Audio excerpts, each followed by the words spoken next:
Boa noite, boa noite. Estamos começando mais uma live aqui pelo Instagram. Nós estamos querendo trazer para você mais uma oportunidade para você que está nos acompanhando aqui pela live do Instagram. Nós queremos convidar você a participar conosco e juntos conosco a professora doutora Márcia vai estar aqui presente conosco. Nós estamos aqui começando aqui, não sei o que está vendo acontecer com o Instagram, está acontecendo uma coisa aqui que eu estou tentando modificar, a tela, apareceu uma tela aqui para criar uma sala, eu não estou querendo criar essa sala e ela está aqui nos atrapalhando, mas vamos usar aqui, né? Bom, de qualquer forma, que aparece, veja bem, no Instagram, para todos vocês que estão aqui conosco sabem disso, aparece de repente algumas opções para que a gente use, e na verdade nós não queremos usar. Então uma delas é a criação de uma sala, não vou criar uma sala, que a sala já está criada aqui na live. Então boa noite a todos e a todas que estão chegando aí. É com alegria que a AMATRA, a Associação do Magistrado de Alagoas, da 19ª Região, tenho o prazer de receber todos vocês, sejam todos e todas bem-vindas. É uma alegria que vocês estejam aqui presentes. Queremos agradecer, logicamente, a todas as pessoas que colaboram conosco, principalmente também a nossa querida Joana, né? Joana que está sempre conosco participando. Agradecer também a professora Márcia, né? Professora doutora Márcia Yara Costa da Silva Rego, que é da Faculdade de Serviço Social da Universidade Federal de Alagoas, UFAL, que está aqui nos honrando. Além disso, ela também é líder do grupo de pesquisa e extensão de redes sociais, geracionais e políticas públicas. A professora Márcia vai estar conosco daqui a pouco, né? Nós estamos organizando para chamá-la para cá, para colocar para nós, fazer o convite com ela, para que ela participe. Então, o nosso tema de hoje, né? Nós vamos digitar aqui para você já ficar sabendo, é o trabalho infantil, vou botar aqui para que a gente fique sabendo, né? Trabalho infantil aqui em Alagoas. Estou lendo aqui para a gente colocar o título exatamente como ele é.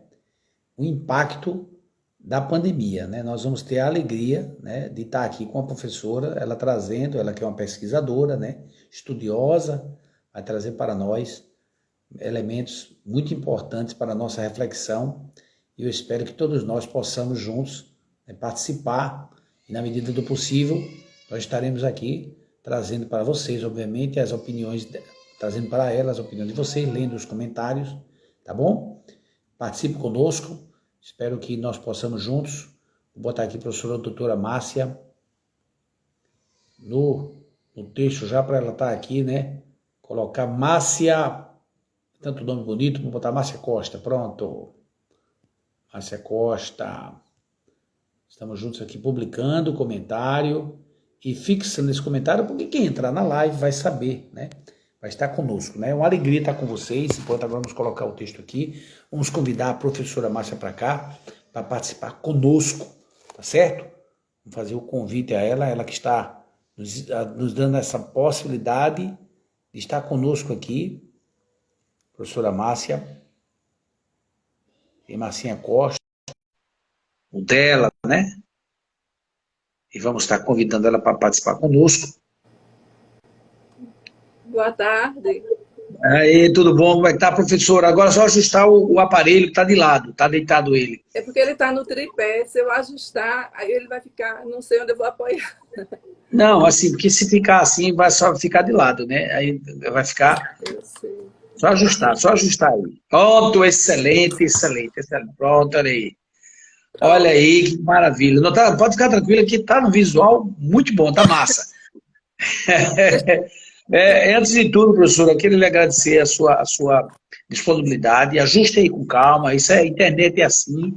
Nós estamos, a partir dessa pandemia, cada vez mais escolados, né, nos nossos estudos, nossos conhecimentos informáticos, né? Verdade. Então, Assim, agradecendo. Tá ótimo, estou lhe ouvindo agora, viu? Tá bem, tá legal. Tá me ouvindo direitinho? estou ouvindo bem. Pronto. Em primeiro lugar, eu quero lembrar, né, a senhora que é professora doutora, né? Porque a gente diz, doutor fulano, por exemplo, eu me chamo de doutor por causa do cargo de juiz, mas eu não sou doutor ainda. Doutor Henrique, doutor Jaziel, tem doutor Ricardo, tem vários, não é? E professora doutora porque fez um doutorado, não é isso? Esse doutorado foi nessa área, em que área foi, doutora? Foi em políticas sociais na Universidade Federal de Pernambuco. Poxa, forte, né? Sim. Graças a Deus, né? São estudos, né, professor? São estudos, né? E nós tivemos nós tivemos a alegria de estar com a senhora, inclusive no FETIPAT também, não foi? Sim, a gente está no FETIPAT e eu trabalho nessa área, né, com relação ao trabalho infantil, desde os anos 2000, ainda como assistente social, eu já trabalhava na coordenação do PET. Tive a honra de participar com o senhor de várias reuniões, inclusive A honra foi minha, né? A honra foi minha, pessoal, a honra foi minha. com a professora Cláudia Malta, várias ações, né, que a gente desenvolveu junto ao longo dos anos. E eu estava até falando para Neuma da minha admiração pelo senhor, da minha honra, né, de tantos anos e ainda mantém acesa essa chama de enfrentamento ao trabalho infantil, se colocar contra esse tipo de atividade que viola os direitos de crianças e adolescentes. Parabéns.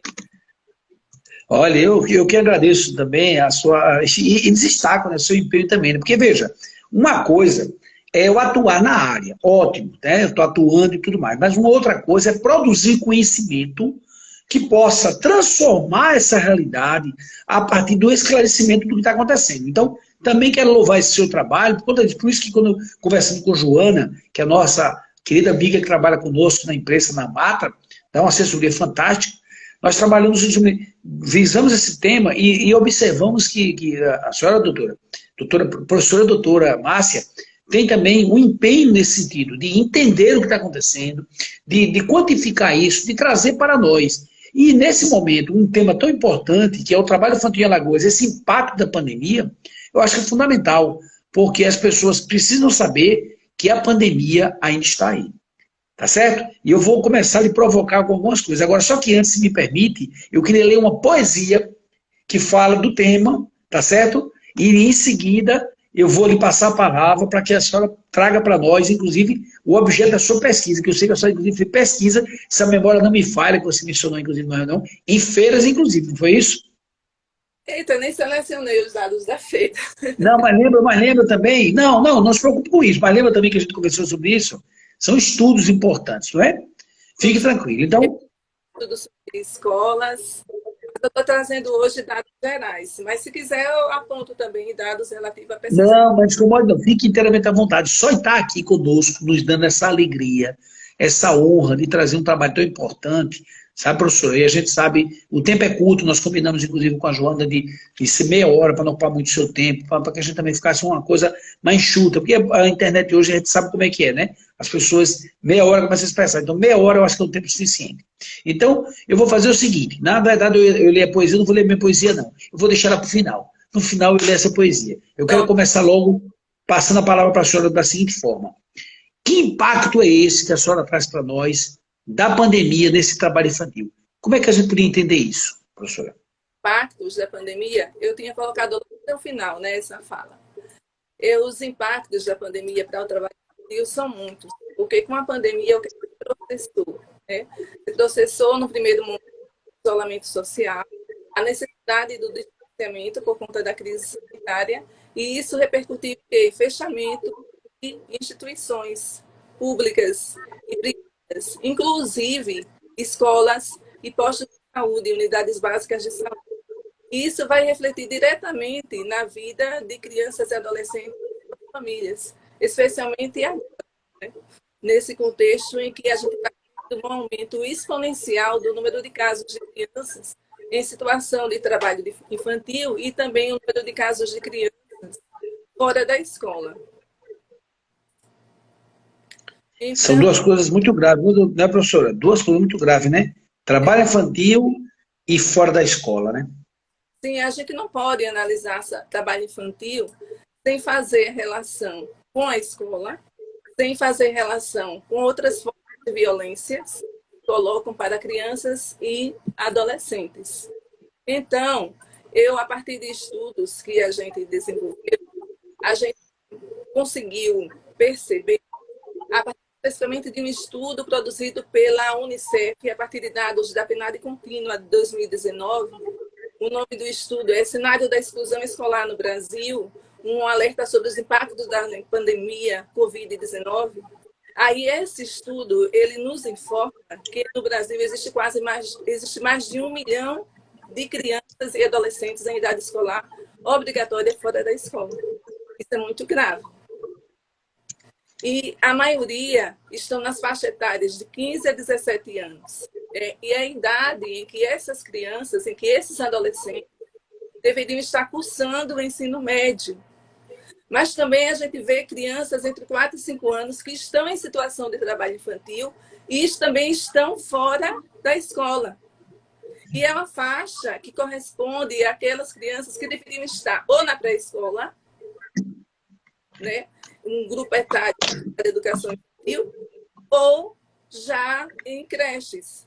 E também chama a atenção crianças com mais de 11 anos que também estão fora da escola. Isso é muito preocupante, porque a maioria dessas atividades que essas crianças e adolescentes estão envolvendo são atividades informais.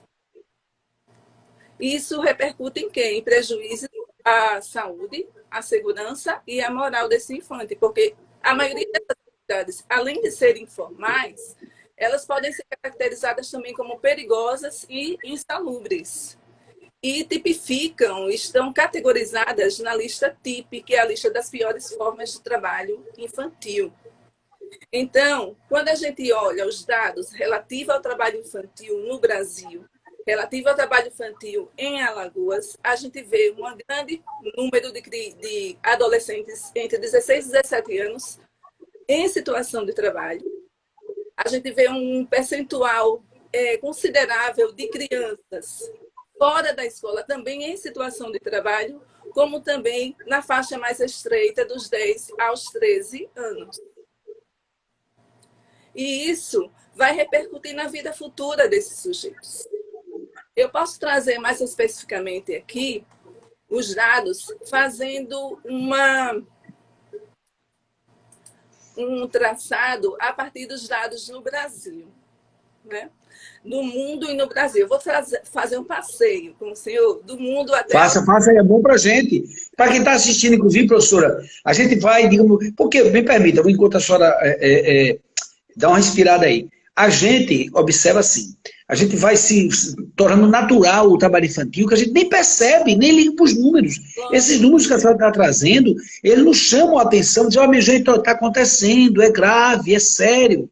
Eu acho muito importante a senhora trazer números para a gente, para que a gente possa ficar ciente do que está acontecendo.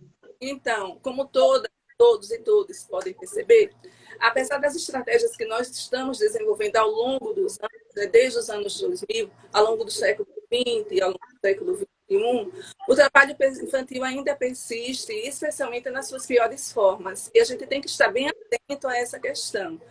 E, de acordo com estudos desenvolvidos pela Organização Nacional do Trabalho, foram registrados em 2019 160 milhões, prestem bem atenção, meu Deus, crianças e adolescentes inseridas em atividades laborais no mundo. Destas, 10 milhões, elas estavam submetidas à escravidão. Quando a gente vai olhar por sexo, a gente vê que 63 milhões eram meninas e 97 milhões eram meninos. Para quem está chegando agora, eu estou apontando os dados de trabalho infantil no mundo, tá? E do total de trabalhadores, 79 milhões, é um número muito considerável, estavam inseridos em atividades perigosas e prevalecia o trabalho na agricultura. Quando a gente traz essa realidade para o cenário nacional, o que é que a gente percebe em 2019 também?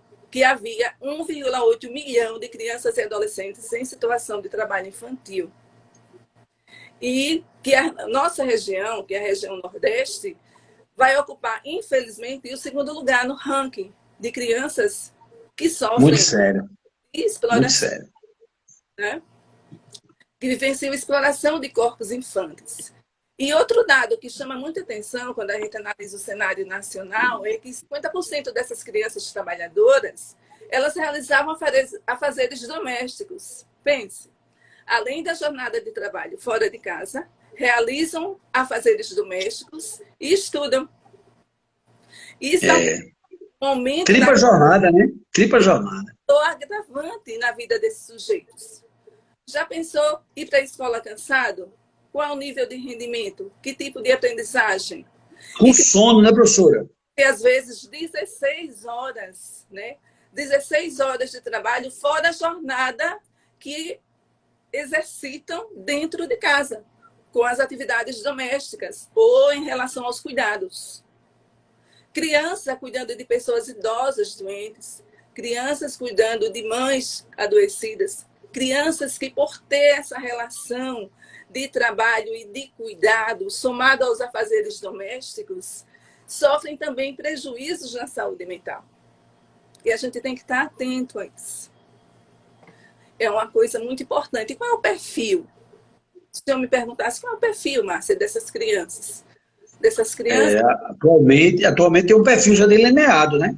Sim, são meninos negros, majoritariamente na faixa dos 16 e 17 anos, mas também, como eu disse no início da live, a gente tem que prestar atenção àqueles que trabalham, estão na faixa dos 10 aos 13, estão na faixa dos 5 aos 9. Especialmente pelo fato de eles estarem em fase de crescimento, estarem em idade escolar, e fato que vai trazer, consequentemente, prejuízos para a sua vida futura, porque se eles não estudam, sofrem com distorção idade série, têm atraso escolar, evadem ou são expulsos, né? Evasão ou expulsão escolar. Na verdade, mais expulsão, né? Eis a questão. Como são obrigados, né? E futuramente no mercado de trabalho. E se eles adquirem alguma sequela por conta do trabalho pesado, exaustivo, principalmente se esse trabalho for caracterizado como perigoso, prejudicial à segurança e à moral. Se ele é mutilado, se ele sofre algum tipo de adoecimento que o deixa incapacitante, ou se ele morre ao desenvolver essas atividades. E também se ele sofre algum tipo de violências, porque são várias violências que estão atravessadas no contexto da criança que vivencia trabalho infantil. Uma violência sexual, como a violência psicológica, a violência moral. E esse ciclo é tão perverso que pode levar à violência letal. Eles podem morrer trabalhando, tanto em consequência do trabalho ou por conta de condições externas que levem a essa situação. Como é o caso, professora? Me permita, como é o caso, por exemplo, da criança em trabalho de rua, nos sinais, no semáforo. Pode ser abordado do ponto de vista sexual, do ponto de vista das drogas, tanta coisa, né? Eu ia falar a questão do narcotráfico. Elas podem ser abraçadas pelo narcotráfico e podem trazer sérios prejuízos ao desenvolvimento dessas crianças. E podem sofrer também com a exploração sexual comercial, que também é uma das piores formas de trabalho infantil. A gente tem que estar muito atenta a essas questões, a gente tem que estar atenta a essas situações, né? Quando a gente diz, é maior número de meninos trabalhando do que meninas, mas as meninas, é bom a gente destacar que elas estão geralmente vinculadas aos serviços domésticos. Isso. Né? E este pode ser desenvolvido tanto no âmbito familiar como na casa de terceiros. Mas essas meninas, né, elas também podem estar desenvolvendo outras atividades em que a força de trabalho delas também é recorrente. Os meninos, eles geralmente são recrutados para atividades que requerem maior esforço físico, mais força. Mas também tem sido forte a presença desses meninos nos afazeres domésticos. No entanto, quando esses meninos desenvolvem afazeres domésticos, não é com a mesma intensidade e carga de trabalho que as meninas. Que as meninas, por ser meninas, já estão destinadas ao trabalho doméstico, por conta dessa sociedade sexista, patriarcal e racista. Então, isso. Mais exploradas. Elas se submetem a cargas horárias mais exaustivas, né? E quando a gente fala da questão da raça, também é importante a gente enfatizar que os meninos e meninas negras, eles são submetidos a maior número de privações E vale recordar que crianças e adolescentes negros eram recrutados para o trabalho desde o período colonial. E naquela época, as crianças escravizadas já serviam de brinquedos para os filhos dos seus donos. E as meninas jovens já eram alocadas para serviços agrícolas ou serviços domésticos e sofriam violência sexual por parte dos proprietários. Lacerda, já em seus estudos, já expõe essa realidade cruel. Para a autora, mulheres escravas, elas foram vítimas de uma série de abusos. Além de trabalho, tiveram a incumbência de satisfazer sexualmente o colono. Entre aquelas que sofriam abuso sexual, é possível incluir jovens escravas, ainda meninas. Então, é uma situação que ainda permanece, essa situação de violação de direitos de meninos e meninas negras, sem perder de vista que também tem meninos não negros que também sofrem privações. Mas a maioria são meninos e meninas negras. Majoritariamente, não é isso, professora? Sim, majoritariamente. Doutora, eu queria, primeiro agradecer a presença de todos que aqui estão presentes, né, os parabéns aí, muita gente, parabéns para a doutora Márcia, parabéns, grato, minha gente, pelo estímulo da passagem. É um tema muito importante, muito relevante, que as pessoas, às vezes, não dão a importância que deveria para esse assunto. Então, o que a professora Márcia está trazendo para a gente são dados provenientes dos seus estudos, da seriedade com que acontece no nosso país, da gravidade. E mostrou a professora Márcia agora uma coisa que eu queria destacar, que historicamente, né, isso é uma exploração que se refaz, né? Agora de uma forma, digamos, mais sutil, o trabalho, por exemplo, o trabalho doméstico. Ele é, como a senhora colocou muito bem, as crianças, as meninas não são tão vistas porque é escondido. É dentro do hábito, quando não é em casa, é no âmbito privado, que é guardado pela privacidade. E você, para entrar num lar, para fazer pesquisa, tem que ter, inclusive, uma motivação, até uma autorização judicial. Não pode ir para lá. É diferente você encontrar na rua, encontrar nas empresas. Até para entrar no lar, não é isso, professora? Não tem essa dificuldade também? Como é, doutor? Eu digo assim, não existe também essa dificuldade de apuração da quantidade maior de meninas trabalhando, porque o trabalho doméstico, ele é invisível. Ele é invisível. É invisível. Como por ser invisível, dificulta o registro, dificulta também a identificação, porque muitas vezes esse trabalho doméstico, muitas vezes ele é desenvolvido dentro da própria unidade familiar. E não se configura para muitos, né, como uma exploração. Mas, desde que ele deixe de ser um processo de socialização daquela criança, sem que afete a sua saúde, sem que afete os seus estudos, ele pode ser realizado. Mas, quando ele ultrapassa esse limite, ele já é considerado perigoso, insalubre e pode trazer prejuízos ao desenvolvimento integral desse infante. Na nossa pesquisa, por exemplo, a gente identificou crianças que, por falta de recursos dentro da sociedade, como recursos a creches e outros equipamentos básicos, que elas cuidam de outras crianças, crianças de 9 anos cuidando uma pessoa. A gente também identificou crianças cuidando de filhos de terceiros, tipo aquelas creches informais que são criadas, né, pela própria comunidade como uma estratégia de sobrevivência, até pela ausência de creches. Aí são criadas creches informais, onde as próprias crianças, filhas das senhoras que cuidam das crianças, ajudam nesse cuidado. Então, crianças cuidando de filhos de terceiros. A gente identificou... Doutora, me permita, essa sua pesquisa, ela foi feita no estado de Alagoas, no âmbito do estado de Alagoas, mais especificamente? A gente fez, eu estou apresentando a pesquisa a partir dos dados da PNAD contínua. Mas certo. Eu estou também para aqui alguns elementos de uma pesquisa que a gente desenvolveu para o Ministério Público do Trabalho. Que maravilha.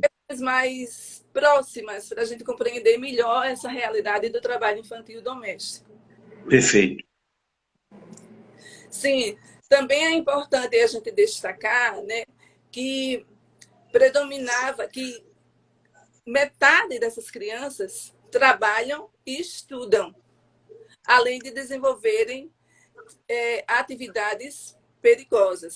E essas atividades que eles desenvolvem, geralmente estão relacionadas ao setor de serviços, que são atividades que, por não exigirem escolaridade, elas são precarizadas, são desenvolvidas em condições insalubres ou em condições perigosas, geram agravos à saúde física, à saúde mental e trazem prejuízos ao desenvolvimento integral desses infantes. Então, é importante a gente prestar atenção a essas questões. E também é importante lembrar a questão vivenciada pelas crianças negras, como o senhor falou, né, ao fazer uma breve retrospectiva do início da minha fala, que é uma questão histórica, essa questão de privações que estão postos para as crianças negras. Né?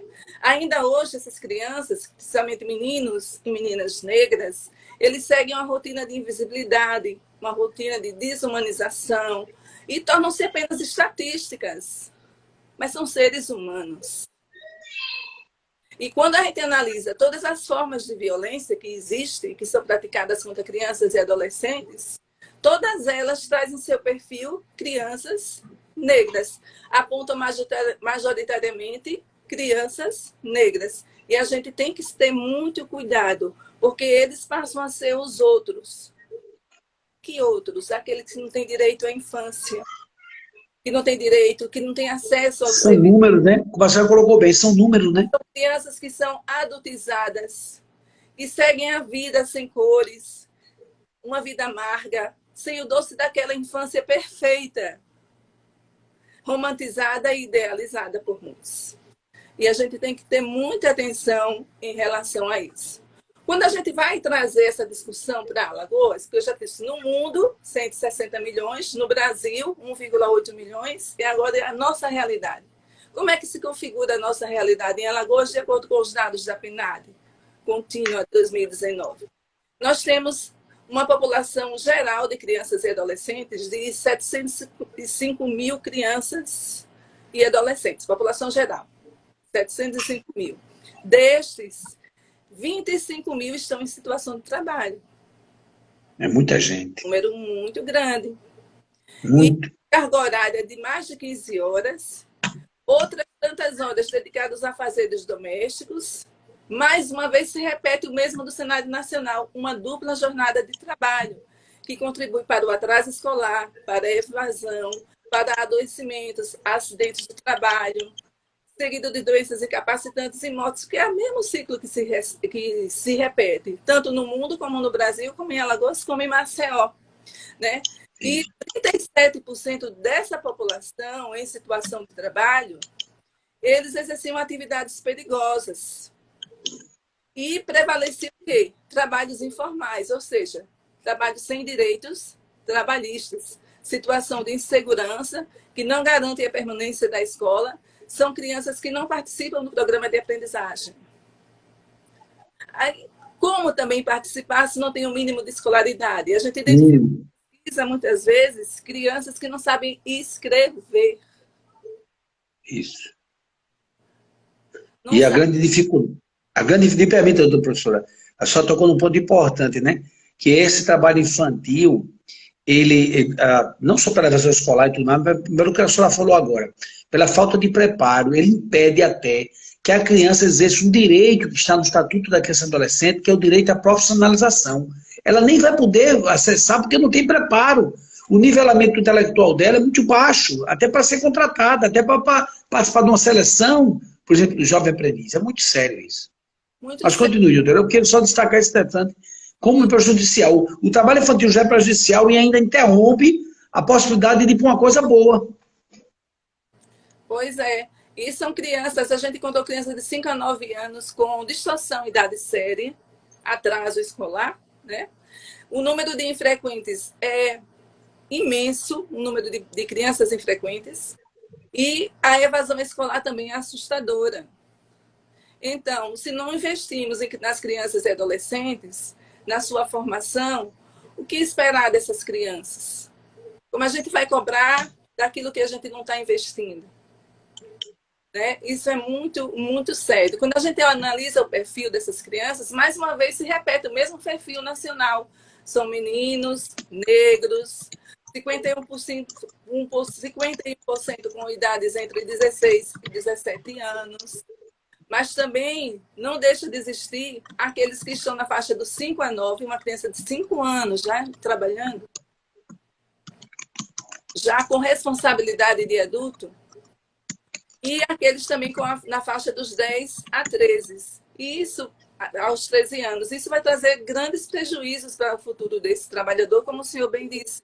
Como é que ele pode se candidatar a ser menor aprendiz? Como ele pode criar expectativa para se inserir no mercado de trabalho se ele não tem nem ao menos condição de estar na escola, permanecer na escola?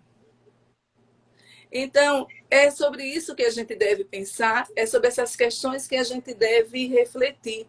E dados publicados pelo Unicef em 2018, eles já revelavam que grande parte dessa população alagoana já vivenciava diversas privações.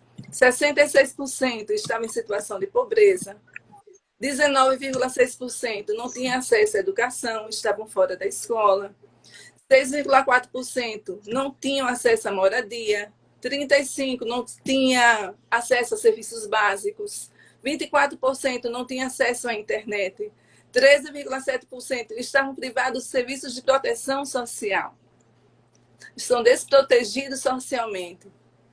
E 60,8% dessas famílias, em 2018, já tinham alguma dificuldade de acesso à alimentação. Pense como isso aumentou, né, exponencialmente quando a gente volta, enquanto país, para o mapa da fome. E com professora, com o aumento da pandemia, e a pandemia com o desemprego? E com o aumento do desemprego em escala descomunal e o aumento das desigualdades. Inclusive desigualdade racial e desigualdade de sexo.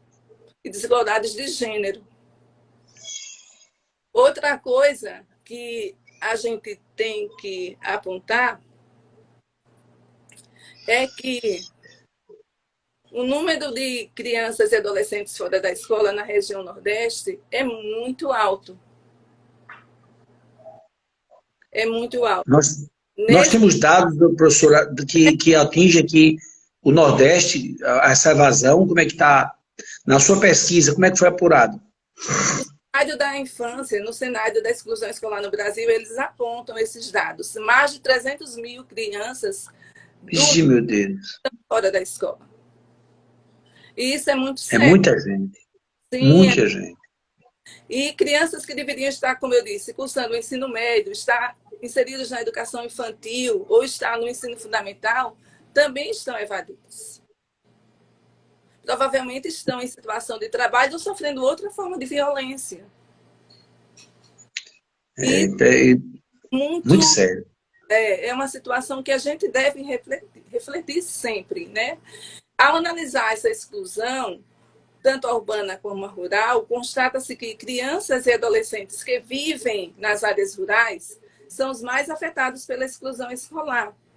Em 2019, mais de 10% dessas crianças de 4 a 5 anos e adolescentes de 15 a 17 anos estavam fora da escola. Sério. É muita gente, muita gente. Por sexo, o estudo também traz um dado bem interessante. Os meninos são a maioria entre aqueles que estão fora da escola, na faixa etária de escolarização obrigatória, que é a faixa dos 4 aos 17 anos. Né? Já na faixa etária que corresponde ao ensino médio, o percentual de meninas fora da escola é maior do que o de meninos. Mesmo que a diferença seja pequena, porque aí já entra outras questões, como a gravidez na adolescência, a pobreza menstrual, outras questões, a necessidade de contribuir com os afazeres domésticos, vou contribuir para a garantia da reprodução familiar. E isso impede que elas acessem a escola, tenham acesso à escola, limitam a possibilidade dessas meninas, principalmente se elas forem de territórios periféricos e se elas forem negras e se pertencerem às camadas mais empobrecidas da população. Quer dizer, já está excluído por alguns aspectos da discriminação social e acrescenta, né, esse peso do trabalho infantil na vida delas. Sim. Eu ainda tenho tempo para falar? Tem, professor, tem, vamos lá. Sim. Quando a gente vai analisar essa exclusão por raça, a gente verifica o quê? Que crianças e adolescentes pretas, pardos e indígenas são os mais atingidos, né, pela exclusão escolar. Junto com eles, somos mais de 70%, eles juntos, né? Crianças negras, crianças indígenas Juntos, somos mais de 70% daqueles que estão fora da escola. Ave Maria, muita gente. Então, são trajetórias escolares marcadas pela discriminação racial, como eu disse, discriminação territorial, quem mora em territórios mais empobrecidos, né? Não tem o mesmo acesso aos serviços sociais básicos e às políticas sociais básicas como aqueles que moram em territórios menos vulneráveis, né? Também sofrem discriminação de gênero e, para além disso, eles passam o desconforto de estarem em atraso escolar, porque sofrem bullying também por estarem em atraso escolar. Imagine um menino de 17 anos numa turma com pessoas com idade inferior a dele ou idade superior. É difícil para ele essa convivência, é difícil criar afetos, criar laços nesse ambiente que não se torna acolhedor. Né? E são crianças e adolescentes que vivem em famílias com renda familiar que é per capita de meio salário mínimo. Muito pouco. Atual que corresponde a 61,9% das famílias. Isso eu estou analisando o cenário da exclusão escolar no Brasil a partir dos impactos da pandemia do Covid, que é um estudo desenvolvido pelo Unicef, tá? Quem quiser acessar depois.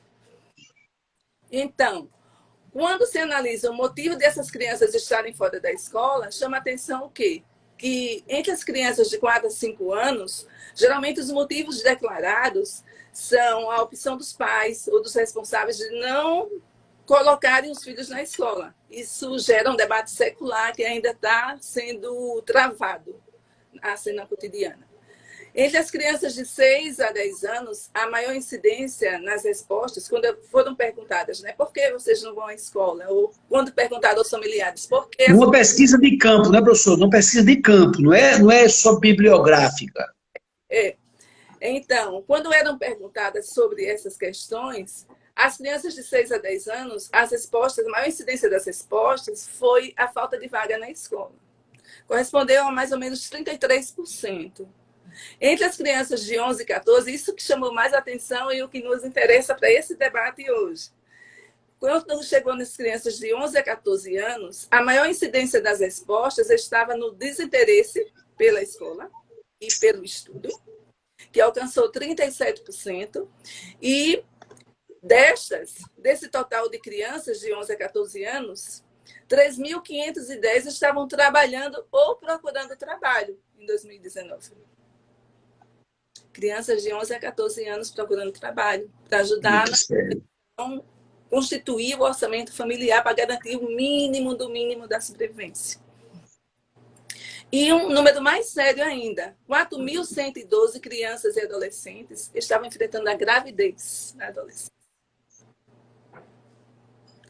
Precisando de orientação, né? E a gravidez, em alguns casos, ela pode se configurar como um crime de vulnerável, como estupro, né? Estupro de vulnerável. Então, era assustador, né, diante desse cenário que apresenta essa pesquisa, o número de crianças e adolescentes que estavam fora da escola por estarem realizando afazeres domésticos. Alcançou 1.831 crianças. Muita gente. Muito sério, né? Então, dentre os fatores que têm contribuído para a evasão escolar, o estudo aponta os fatores internos à escola, como o desinteresse dos alunos pela escola, que merecem uma maior investigação por parte dos estudiosos da área, né? Da metodologia, né, professor? Da metodologia, a forma como está sendo posto, né? Como está se dando, né, esse processo, como está se dando esse acolhimento do aluno. Também tem as discriminações e as violências vivenciadas pelas populações negras, pelas populações indígenas, sem mencionar a população LGBT, as violências que sofrem no interior da escola.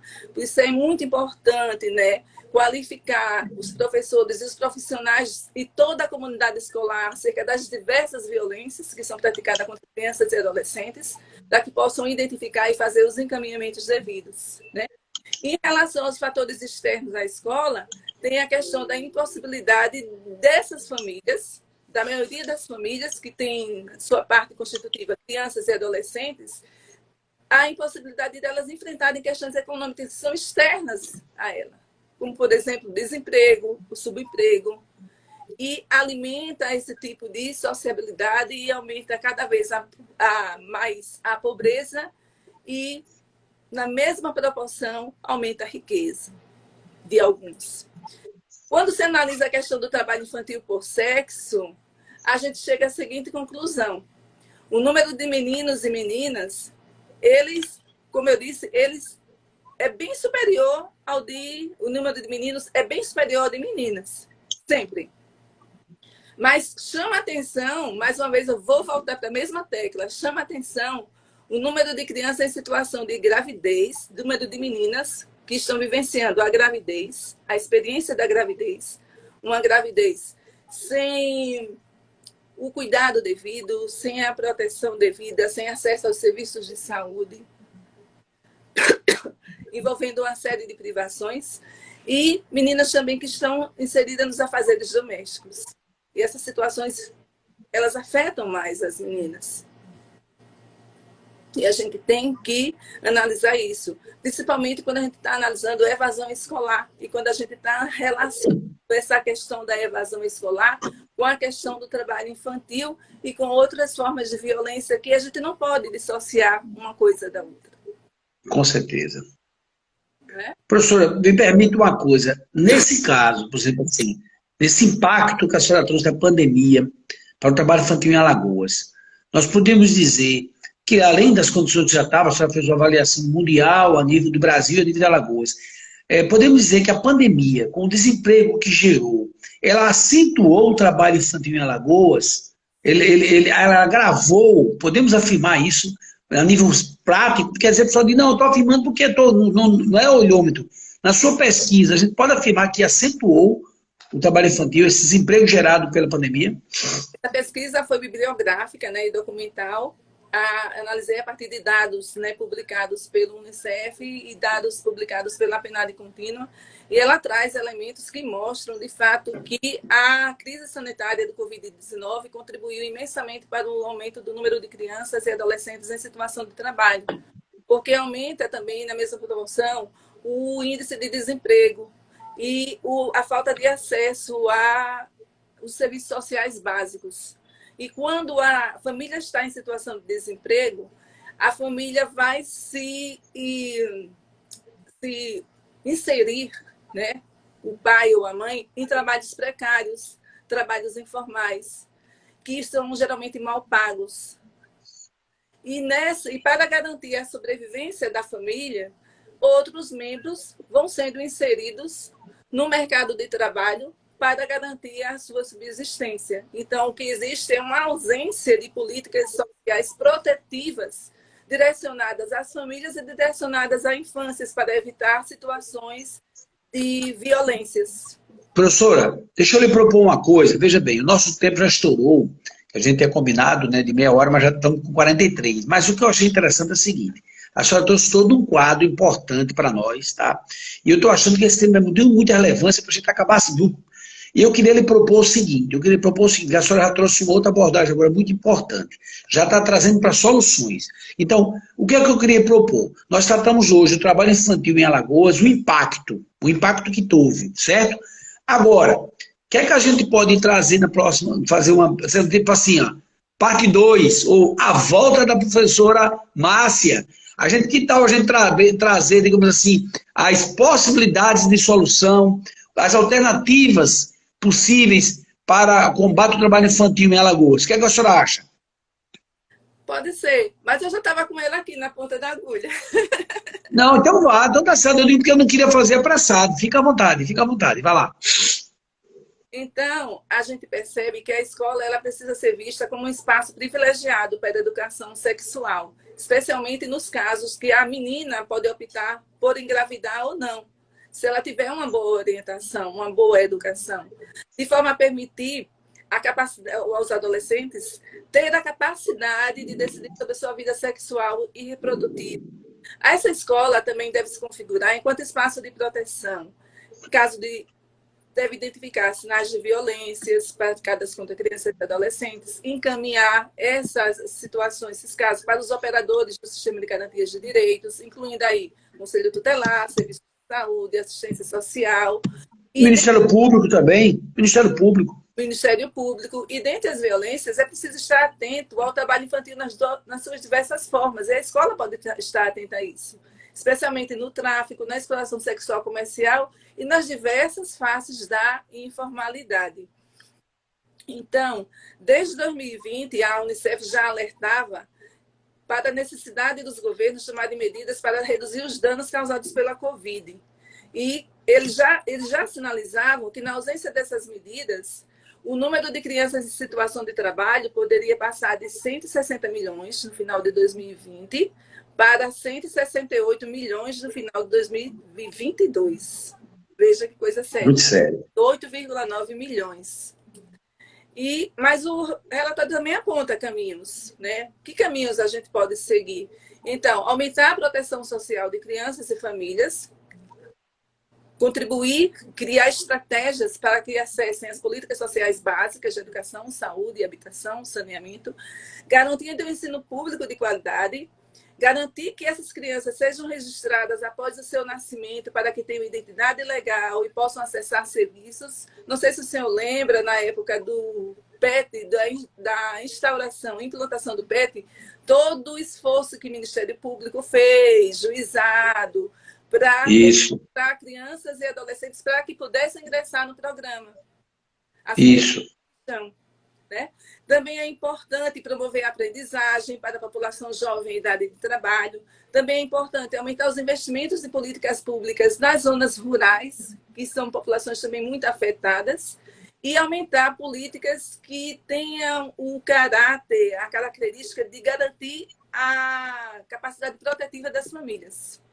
Também é importante intensificar a legislação, a fiscalização. O papel de vocês é importantíssimo, o papel do juízes de trabalho, de todas as esferas. Do procurador do trabalho, do auditor fiscal do trabalho, né, dos fóruns que são tão importantes, da OAB, e toda essa, como a senhora colocou bem, sistema de garantia, a rede de proteção social, tudo isso, concordo.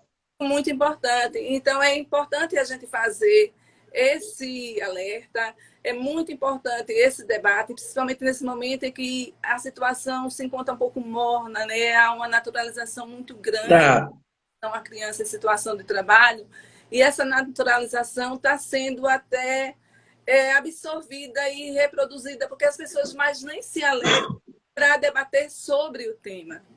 As pessoas ficam mais desanimadas, mas é preciso alertar a todos os atores da rede que é importante e é necessário debater sobre a situação do trabalho infantil. É necessário debater sobre esse tema, é importante não naturalizar. Muitas vezes na mídia essa situação tem sido romantizada, as crianças aparecem trabalhando e cria aquele ambiente de romance, a maravilha, né? De pena, de assistencialismo, quando na realidade trata-se de um corpo infante em fase de desenvolvimento, em situação de exploração, onde lhe é negada o direito de ser um cidadão. Protagonista da sua história. Porque é um sujeito invisível. E quando a gente olha a cor desse sujeito, é quando o Unicef diz, tanto o trabalho infantil como a evasão escolar, cor, tem raça e tem endereço. Tem. São majoritariamente crianças negras, pobres de territórios periféricos que vivenciam essas violências. E a gente não pode estar de braço cruzado, olhando apenas passar. A gente não é interessante que a gente passe pelas crianças nos sinais e ache normal. Não é importante, não é interessante que a gente encontre crianças na feira carregando pesos, crianças que se acordam 5 horas da madrugada e trabalham até 8 da manhã. Um trabalho pesado. Algumas não são nem remuneradas. Uma situação análoga à escravidão. E a gente achar natural. Não é natural mesmo, né, professora? Não é natural mesmo, né? Mas me permita a interrupção. E o que a senhora está falando é um alerta muito importante. Essa sua fala é um alerta muito importante para todas as pessoas, inclusive quem vai assistir essa live depois, porque nós vamos vai ficar gravado, nós vamos divulgar ela. Esse alerta que a professora Márcia está trazendo para nós, pessoal, acima de tudo, é para não naturalizar um crime cometido contra as crianças e adolescentes, que é o trabalho infantil. E toda a decorrência, todos os resultados que isso traz, como a professora tem colocado muito bem aqui, é só quem assistir a live do começo vai observar essa análise que ela traz, a seriedade de tudo isso, e mostrando que direcionado por uma parcela da população já vulnerável, como são as mulheres, como são as crianças, né, e pobres, crianças negras e crianças quer queira, quer não, ligada à área indígena, né? Então, a gente precisa ficar atento a isso, esse denúncio, né? Essa denúncia, esse alerta que a senhora está fazendo, daí a importância de estar vindo de uma pesquisadora. Nós não estamos aqui, por isso temos questão de convidar a professora Márcia, que é professora doutora da UFAL, estudiosa da matéria, participante dos movimentos sociais em defesa da criança e da adolescência, está trazendo algo muito sério, a gente não pode. Professora, só para ter certeza, nós temos dificuldade, inclusive, de achar pessoas que queiram debater sobre isso. Como a senhora colocou muito bem, as pessoas estão tão naturalizadas que, trabalho infantil, não, isso aí já está batido. Não, que batido. A gente precisa bater de novo, rebater. Para quê? Para que a gente acorde para a realidade do que está acontecendo no país. Não é isso, professora? Isso. Um debate necessário, um debate pertinente, e é uma questão que afeta a vida de milhares de crianças do nosso estado, milhares de crianças do Brasil e milhões de crianças do mundo. E é importante que esforços sejam desenvolvidos para o enfrentamento dessa questão e que não seja naturalizada. A gente tem que desconstruir essa imagem de que trabalho infantil é dignificante. Na medida que aquela atividade acarreta prejuízos à saúde da criança, traz prejuízos ao desenvolvimento integral daquela criança ou daquele infante, ou traz prejuízos ou traz sequelas, inclusive a morte, sequelas físicas, inclusive a morte, aquela situação já se configura enquanto perigosa, penosa e insalubre, e requer uma atenção maior. Imagine essas crianças e esses adolescentes em plena pandemia, sem equipamentos de proteção individual, nas ruas, sujeitos a todas as mazelas. Para além do... E ainda mais, professora, os equipamentos de proteção individual não são feitos para as crianças e adolescentes, não é para adulto.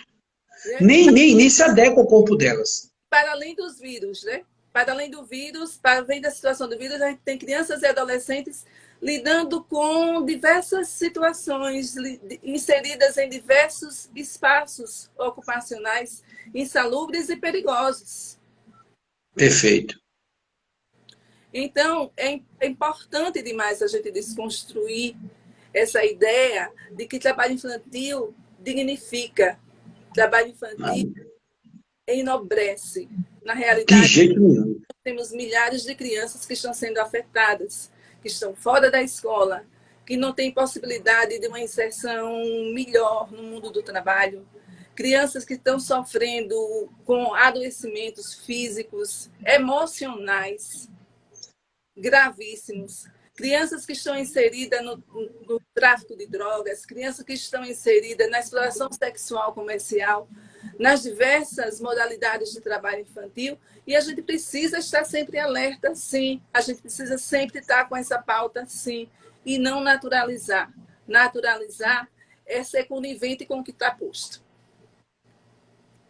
É isso aí, professora. Olha só, nós temos a professora trouxe para a gente fazer uma análise de tudo isso, causa pelo menos três exclusões.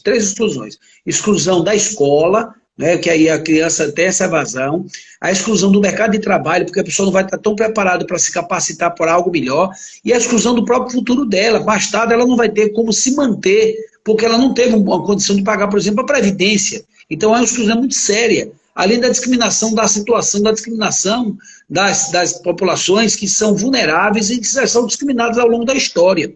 Eu queria, professora, se me permite, a professora não tem mais nenhuma, tem muito conteúdo, mas se pudesse concluir, a gente concluir, trazer a sua fala, para a gente fazer uma conclusão, e eu queria trazer depois uma poesia chamada Criança e Prioridade Absoluta, que tem muito a ver com esse seu estudo, com essa sua abordagem, com esse debate necessário, como falou a Isa Souza Belli aqui, como vários outros que tiveram por aqui e deram destaque da importância desse debate. Faça aí as suas considerações finais para a gente trazer a poesia e a gente fazer o fecho da nossa live. Pronto, eu só queria agradecer a oportunidade de a gente trazer mais uma vez para o debate esse tema, que é tão importante, que está tão esquecido, que está tão naturalizado. É importante pessoas como o senhor que trazem essa pauta para a sociedade, que trazem essa pauta para o debate, né, fora da academia, nos diversos espaços, leva esse debate para os profissionais que estão atuando no sistema de garantia de direitos. Isso é muito importante, porque muitas vezes até esse próprio profissional às vezes se acomoda, acha natural, acha que a criança não trabalha, acha que a criança está só ajudando.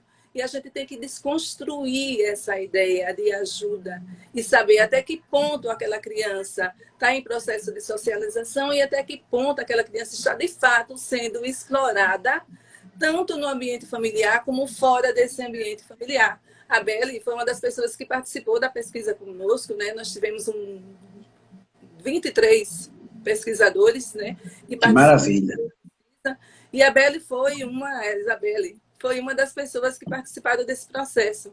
Então, parabéns para você, Isabelle. É uma realidade que tem que ser sempre questionada e tem que ser, sempre deverá existir reflexões sobre o tema.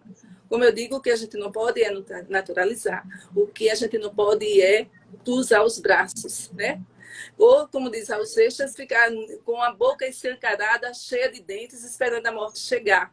Cruzado, né? Bem lembrado do grande Raulzito, com grandes mensagens fortíssimas, como essa mesmo. Não pode ficar de braços cruzados esperando essa situação agravar e não fazer nada. E um deles é o debate, é a conversa, é a troca de ideias através das redes sociais, principalmente do Instagram, que tem um grande alcance. O Instagram talvez uma das mídias mais importantes hoje, nacionais e mundiais, é o Instagram.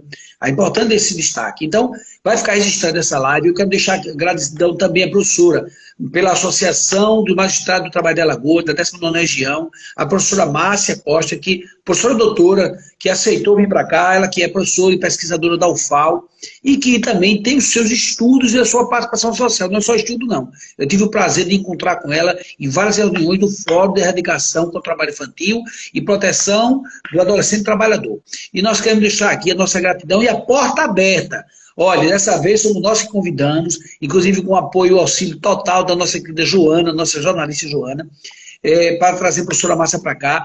Mas também, professora, eu quero deixar aqui a Matra no projeto Convida, que nós reativamos a nossa live. Nós tínhamos parado um período por conta da questão da pandemia, mas voltamos agora.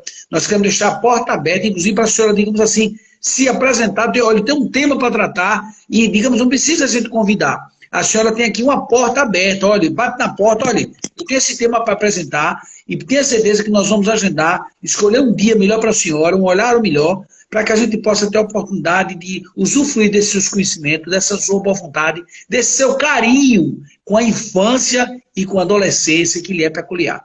Tá certo? Deus lhe abençoe. Eu queria concluir com essa poesia, uma poesia que nós fizemos, que eu tenho certeza que tem a ver com o seu tema, não com a grandiosidade da sua exposição, mas com a tentativa de trazer, através da arte, também a nossa manifestação. O nome da poesia é Criança, Prioridade Absoluta. Há trabalho infantil, mesmo na pandemia. É preciso que o Brasil cuide da infância todo dia. Invisível como um vírus, o trabalho infantil ameaça o desenvolvimento da criança, tirando dela sua graça. A prevenção é estudar, dentro ou fora da escola, a cada criança ensinar a sonhar, brincar, jogar bola. Criança, prioridade absoluta, garantir o seu direito fundamental de não trabalhar. Essa é a luta de uma sociedade ideal. A nossa nação brasileira só será verdadeiramente feliz quando nenhuma criança trabalhar, podendo apenas ser jovem aprendiz. E para concluir, é dever de cada um, da família, sociedade e Estado, dar à criança o melhor futuro, com mais escola e sem trabalho. Obrigado, professora. Um beijo no coração, muita paz. Deus lhe abençoe. Fica com Deus e porta aberta da Matra 19 para a professora Márcia Costa, professora doutora, e todos os seus estudos, ok? Fica com Deus. Tchau. Tchau.